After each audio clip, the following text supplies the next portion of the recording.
Hello, I'm Dr. Tom, and I'd like to welcome you to another fabulous Friday update inside the world of the Global Information Network.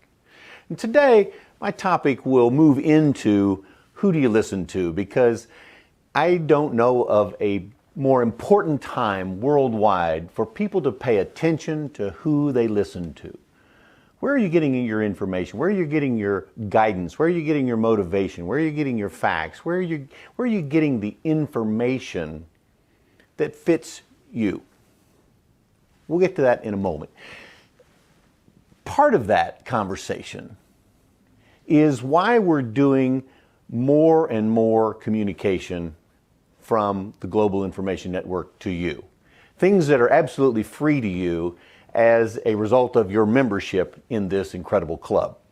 As an example, the virtual chapter meetings that we have that are going on, that you can register by going onto the dashboard. Go to the website, click on dashboard, you'll be able to navigate your way through to get registered for these virtual chapter meetings and information, a gathering of Gen brothers and sisters from all over the world in multiple languages. These happen in English, they happen in Spanish, they happen in French, they happen in German. It is all available for you, and for those that you refer, those that you bring into the club. This is why we're doing this, because we can expand this messaging, because who you listen to is important. And the more people that listen to Success Mastery Course concepts, the principles, the core, the foundation, the building blocks of this club, the more people that listen to that information, the better off this planet becomes. As a matter of fact, we're even adding in some new virtual chapter meetings that are for new members and level 1 members. So kudos, thank you again to Aileen on putting together that and your team for putting together that information, putting together that sharing, putting together that getting people started correctly in this club, getting them to understand the depth of knowledge that we have, the depth of information, the depth of truth that we have in this club is unprecedented. It grows. These are the new things that we're doing, not to mention or to discount the incredible value of the archived material that we have that's literally worth millions of dollars in this club that you have access to. It is a spectacular time to be involved in Gen. It is a very calming time. It is a very rewarding time to be inside of Gen. I was mentioning some trends that are happening in the country on my last Wellness Wednesday, and if you haven't seen that, please go back and check that out. I was talking about organic foods and the demand, the over 30% increase in the United States of the demand for organically grown foods, meats and fruits and vegetables and grains and dairy products, in all categories are showing tremendous growth. They're more expensive because they're more valuable. You see, you get what you pay for in most aspects of life, and to give your body at the cellular level. Anyway, I go into some depth on that, and I just wanted to mention that to you. Not only are they good for you, but the growth of these food substances in an organic manner is better for the carbon footprint of the planet. I talked about that recently as well, because it takes 33% less of a carbon footprint to grow things organically. See, it's more good and less bad. It's a great win-win. In order to do that, because you don't have to use the commercial fertilizers, which are very carbon intensive to produce the ammonia type of fertilizers that happen in most farming. So again, check that out. I also talk a little bit about the world of the companies that are involved in the vaccine whole conversation, and just to put it in perspective, over the past several years, there have been over 250,000 people have died in this country because of the opioid epidemic, but you're not hearing about that because that's not the current agenda. Just put that in perspective. We didn't stop the planet. We didn't stop the United States. We didn't shut down the country's economy because of that. As a matter of fact, it's still going on today. This problem continues until we do something about it, until we take a stand on that. So, as I move into the topics of today about who do you listen to, there are several or multiple categories of your life that are impacted by who you listen to. Who do you listen to for your physical growth and your physical health? And who do you listen to for your mental growth and health? And who do you listen to for your emotional growth and health? And who do you listen to for your spiritual growth and health? You see, there are multiple aspects of you and multiple categories that you interact in and that you grow and evolve into as you go through this thing called life. Now, each of those must be addressed at some point, and the sooner that you get to a balance of addressing each of them, I believe the sooner you get to a place of peace and a place of happiness and a place of calmness and a place of being, a place of understanding your purpose.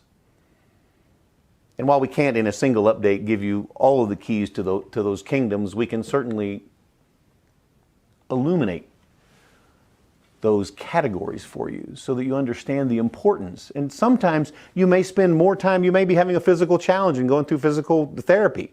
Maybe you've had an accident and you're rehabilitating a broken leg or an arm. Maybe you just physically haven't felt as good. Maybe you're in a mental and emotional stress point right now. Maybe you've lost your job. Maybe your job no longer exists. I mean, it's not like you did anything other than your job doesn't exist. So now you have to go find a different job. That creates emotional and mental stress. The fear of the unknown, just the unknown itself, for many people can be stressful. Understand that it's all perfect. It's all okay. It will work out. We will get through this. Maybe you're at a time in your life where you're beginning to question more or look more or study more or deep dive into spirituality. All of these things must be addressed. It's simply a matter of you moving and paying attention and putting time and dedicating a part of your life, a part of your learning, a part of your evolution into each of these categories. And oftentimes, as many of you know, I'm a sports fan, and there are so many great, one of the reasons I am a sports fan is because there are so many lessons to be learned. There are lessons about individuals and there are lessons about teams, which apply to business and apply to relationships and apply to your family and apply to your legacy. There are lessons to be learned in how you do those things and in a practice routine and in a performance routine and a performance under pressure routine, and can you deliver and are you willing to pay the price of study and of actually practicing these physical things. And depending upon the sport, there are different demands on you, if you will. And I'm often reminded about interviews that happen with star athletes. And I like to follow people who are at the top of their game, people who are the very best in their fields, regardless of the sport, because there's a common denominator that happens there. And much of it deals with many of our Zen principles.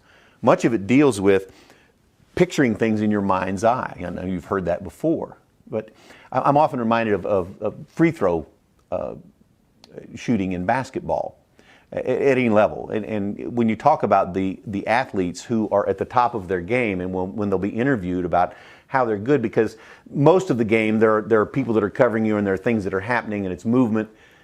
But at this particular time, it's a matter of you standing in the same place at the same line that's the same distance with the same height of a goal and the same size of a basket all the time. Those are consistencies.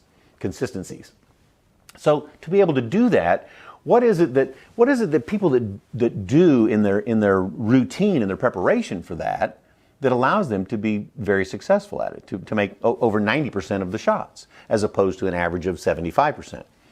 And a common denominator is always, I picture it in my mind's eye.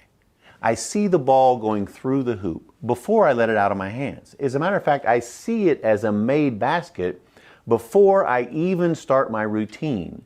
I believe I can make it. You see, these are all key phrases that happen. People will talk about reaching a magic level. And what that means is that they stop the chatter. They stopped all this noise that's happening out there in the media and the noise on social media and the things that are designed to rev you up and rile you up. That's exactly the opposite to the calmness that is necessary to perform your task. The calmness that is necessary to perform your task. So they shut all of that out. They do the same thing. They dribble. There are different routines, but people who are successful at this dribble the ball the same amount of times, whether it's one, spin the ball again, or 3 dribbles, a pause, Move your elbows in, let your air out, take a breath. There's a routine that is practiced over and over and over again. There is repetitive learning that happens over and over and over again. Then there is the amount of time, the hours that are put in to perform this task. You see the similarities in studying Gin? You see the similarities in studying the Success Mastery course? You see the similarities, whether that's applying to a financial situation that you have, having the discipline to do that, know the fundamentals, see the goal. What is it you're looking for? Is this a short-term opportunity? Is this a long-term investment? There are all different kinds of ways to do things, and there are all different kinds of ways to be successful, whether it's in finance or a relationship or in your health or in a sport. These things always come together. It's based on practice, it's based on repetition, it's based on belief, it's based on seeing yourself, imagining it as if. All the things that you've heard about, maybe just in a little different way. You see, as an example, here at the University of Arkansas, we're enjoying a very good football season with literally the same players that we had. There are a few changes on offense and defense, literally the same players, yet we have a new coaching staff that has a different belief system. And these same young men buying into a new belief system allows for a different outcome because they believe. While believing itself is not enough to assure an outcome, it is the starting point. It is a core fundamental building block that sets you up for success. It allows you to move toward something that you as a group believe in, and this is the power of Gin. This is the power of events. This is the power of virtual chapter meetings. This is the power of you studying and plugging in even individually. Because as you study individually, you send and receive information into the ethos, into the rest of us, and from the rest of us, on a microsecond by microsecond basis. And the more people that do this at a similar or the same time, the more you change the consciousness of what's happening on this planet, because there is a change happening at this time. There's always change. Right now, there is a major disruption, and from that disruption, something will evolve. Here's the beauty. We get to decide what we evolve into, because we are active participants in that. The people that are with you in Gin are not the people that are going to sit on the sidelines and look back and say, what happened? Or what's happening? It's, we're doing something. We're moving forward. This is what happens. You see this all the time. You're seeing it at Notre Dame right now in their football team. A team that had relevance like the Razorbacks did in the 60s and the 70s and the 80s, and then all of a sudden they went away for a while because they couldn't get the administration, from athletic directors to college presidents to football coaches to assistant coaches to recruiting, to all the pieces that have to come together to provide for the environment of a championship team to exist. They just beat last week the number one team in the country. First time they've done that since 88 or 89. It's been decades. You see, but now when you get the people together of a like mind and a like goal and a like vision, and are willing to pay the price of practice, of repetition, of doing the right things long enough consistently to end up winning great football games. Who knows where the season goes for any of those teams or other teams? And some teams catch on fire or get it figured out later in the year. Some start off, there's an injury or there's a disruption or there's a coaching change or something happens that interrupts that energy flow, and when that happens, the results get impacted. My point is, find a team, find a group you have inside Gin. Find a way in which you can share that information with others. Find a way in which you can become a coach or a leader for your family, for your relationship, for your spouse, for your children, for your legacy. What are you going to leave behind? How are you going to determine the footprint and the impact that you leave on this planet? Because it's all out there for you. It's all out there for you. I will tell you that setting those things in motion, because setting those things in motion by belief is a key. I will share with you that much of moving forward, you say, okay, so you develop a belief, and then your intention is to move forward, and in order to do that, oftentimes you have to let go of something back here. What's your holdback? That's why we talk about that a lot. Because people have them in each of those categories, whether it's a physical holdback because of a DNA structure or an injury, or it's a mental or an emotional or a spiritual holdback. Maybe there was a bad experience that happened. All of those things have holdback. So there's this part of the past that you must just let go of that past. You must just let go of it. And then you must learn how to live in the present. Live in the moment. Be where you're at, boy. Be here now. Pay attention. Be conscious. Be aware. That's living in the moment.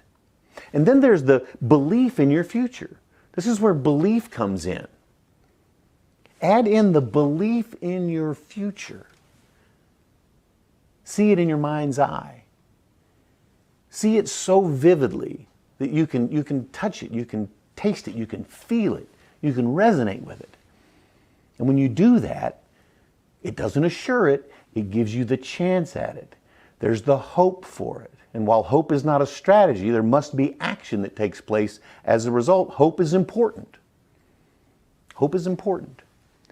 You see, there's a difference in the holdbacks that happen. Sometimes in a physical situation, your DNA physically, you're not going to be as fast as the next person. Maybe you can't run as fast. No matter how much you train, no matter how great coaching you get, you just physically aren't built to run as fast as someone else.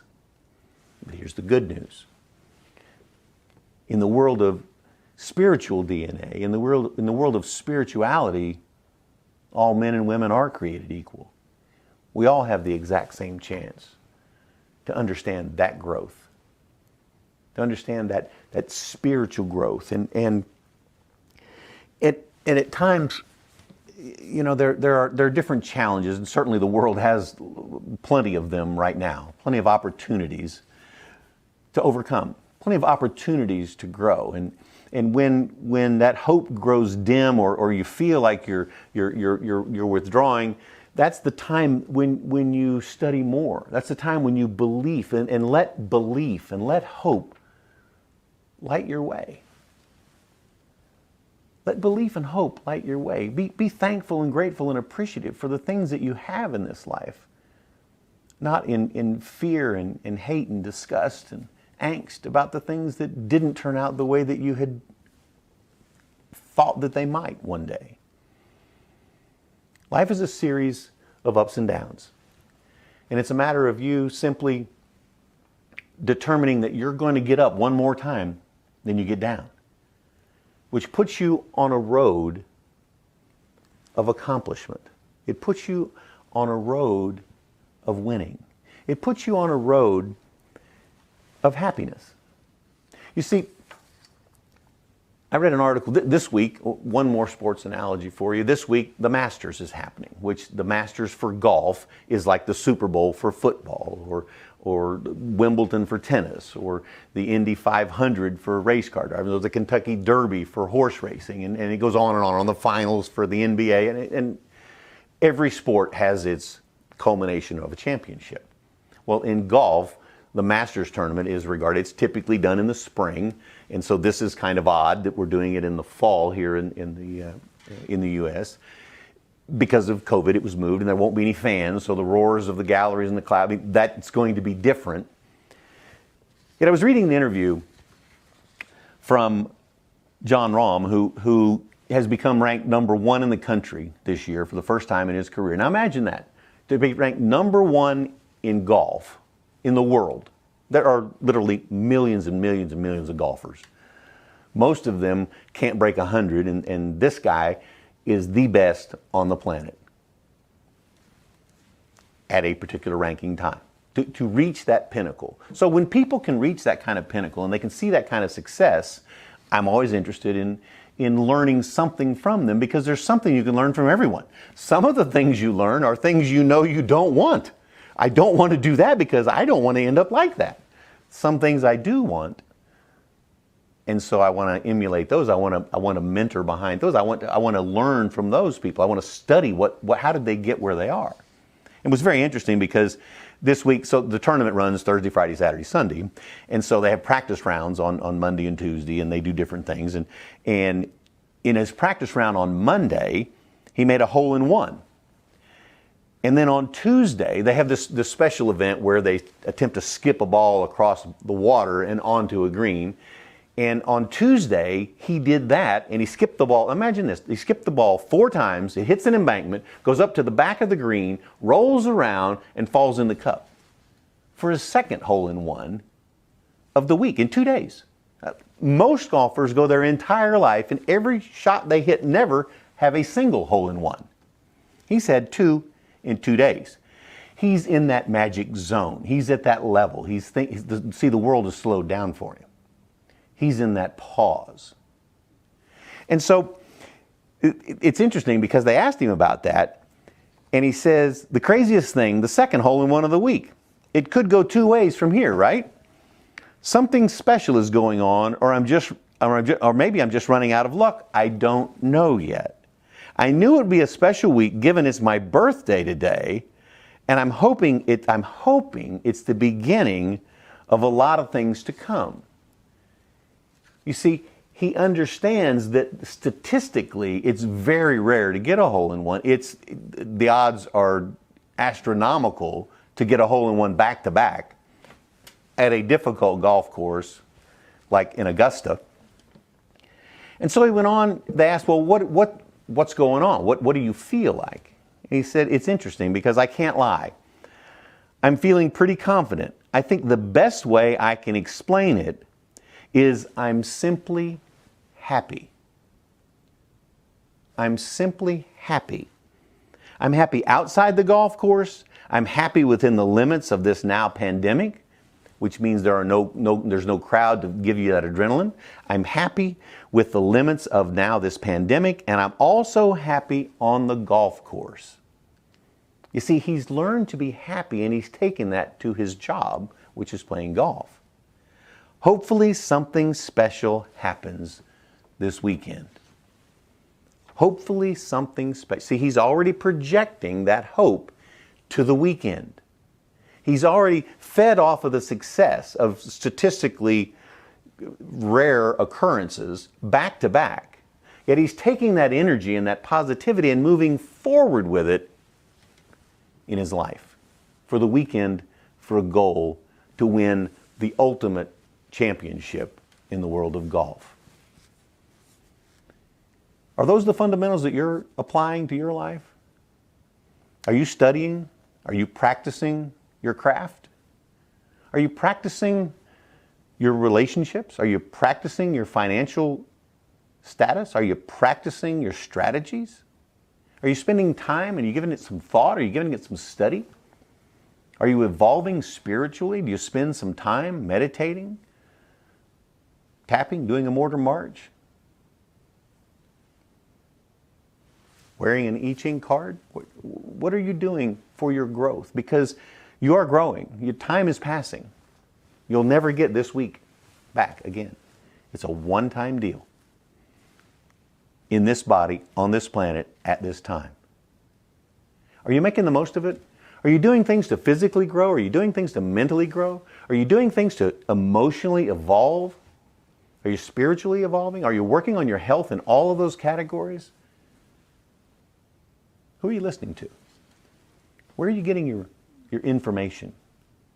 It's not just motivation, because you can get motivated and that lasts, a few hours, a few days, maybe a week, a couple weeks, motivated.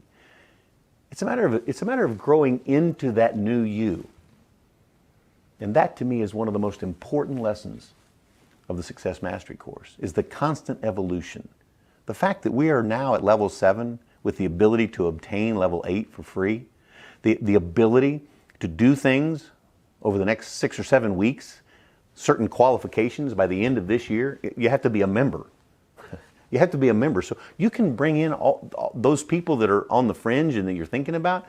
They just have to be in by the end of this year.